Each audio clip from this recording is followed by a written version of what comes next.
Imagine करो ये London है और सन 1888 का वक्त है। शहर में पूरी तरफ धुंध छाई हुई है और वाइट चैपल में अंधेरे का राज है। ये शहर के करीब इलाकों में से एक है और यहीं पर एक किलर अपने नेक्स्ट टारगेट की तलाश में रहता है। नाम उसका किसी को नहीं पता, पर दुनिया उसे एक नाम से जानती है, Jack the Ripper. Jack the Ripper दुनिया का सबसे फेमस सीरियल किलर में से एक है। उसके वहशियाना कत्ल ने लंदन को हिला दिया। लोग डर में जीने लगे और आज भी इतने सालों बाद उसकी असली पहचान आज तक एक मिस्ट्री ही है। आज के इस वीडियो में हम इस हॉरिफाइंग कहानी को एक्सप्लोर करेंगे, जैक द रिपर, उसके विक्टिम्स और वो राज जो आज तक अनसॉल्व हैं। ये सब कुछ हुआ था ईस्ट एंड लंदन में, स्पेशली एक ऐसी जगह पे जिसे वाइट चैपल कहते हैं। ये शहर की एक गरीब जगह थी जहाँ पर लोग बहुत मुश्किल से ज़िंदगी गुजार रहे थे। वहाँ पे होने वाले जुर्म और लोग डर से और मायूसी की हालत से ज़िंदगी गुजार रहे थे। जैक की ज़्यादातर विक्टिम्स वो औरतें होती थी जो प्रोस्टिट्यूट्स थी और जो स्ट्रगल कर रही थी सिर्फ सर्वाइव करने के लिए। अब बात करते हैं जैक के विक्टिम्स की। ये कहा जाता है कि जैक ने 5 औरतों को वहशियाना तौर पर कत्ल किया था और इन्हें कैनोनिकल 5 कहा जाता है। इन 5 औरतों के नाम Mary Ann Nichols, Annie Chapman, Elizabeth Stride, Catherine Eddowes और मैरी जेन कैली थी। इन सब को बहुत ही बुरे तरीके से मारा था और उनकी बॉडी जो मिली थी वो भी अलग अलग टुकड़ों में मिली थी और हर बार किलर बिना किसी सबूत के ही गायब हो जाता। जैक का ये मेथड बहुत ही खतरनाक था। पहले वो विक्टिम का गला काटता और फिर उनकी बॉडीज़ को बुरे तरीके से अलग अलग टुकड़ों में करता, जिसकी वजह से इस चौंका देने वाली खबर ने लंदन के लोगों के दिलों में और डर बढ़ा दिया।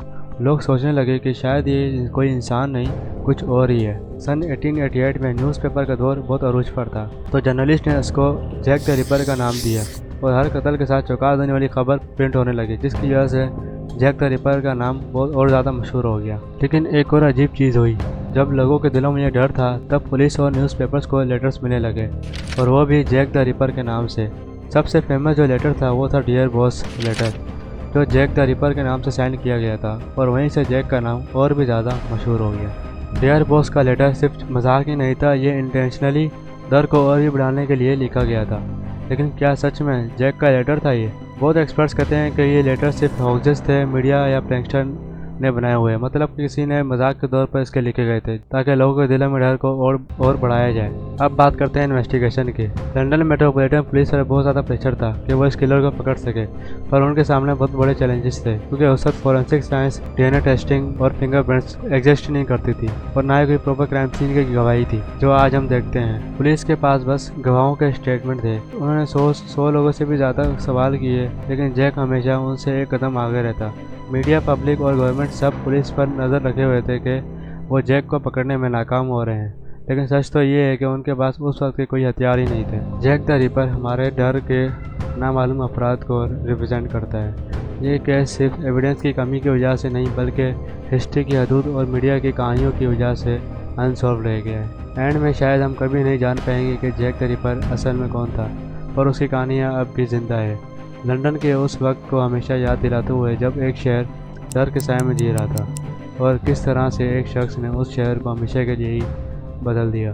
आपको क्या लगता है, जैक द रिपर एक आम इंसान था या एक कहानी बन गया? अपनी थ्योरीज कमेंट सेक्शन में ज़रूर शेयर करें। बाकी इस वीडियो को एंड करते हैं। अगर ये वीडियो आपको अच्छी लगी तो वीडियो को लाइक और चैनल को सब्सक्राइब करना मत भूलना।